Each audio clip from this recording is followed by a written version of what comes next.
Speaking of bots, what about this? The era of fluid robots begin. Just click play on this and let me know what your feelings are, Will.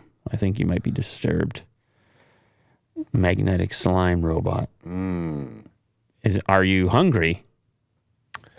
Not particularly, no. The way you went, I was like, well, that ain't. Just don't. That ain't.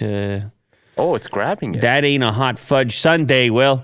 It's grabbing the wires. You're damn right it's grabbing. They want to put this in your body if you swallow a battery or something. They want to go in there and retrieve it like that. Robotic slime. Yeah, it's a little bit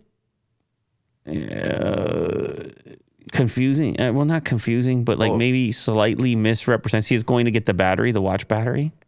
Oh, okay. There is somebody on the other side of this manipulating it with a magnet. Right, right. So I don't know about the term robot or what you would speculate that might mean, but this is a less invasive way of performing certain tasks, for example, in the body to retrieve some sort of foreign object. Well, the slime makes it look organic.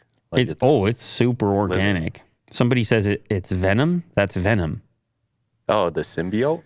I don't know. Yeah. Am I supposed to know about that? Yeah. Somebody else says early stages of T-1000. Okay, yeah, I can see that. Someone says, this is scary and cute at the same time. I personally think that the robot term here is a little bit misleading in the sense that you just have a magnet on the other side and someone who's really good at manipulating it in order to get into tiny little spots and crevices and such. However, nonetheless, interesting, especially if it can actually save someone. You know what happens if you swallow these batteries. Well, it's not good news.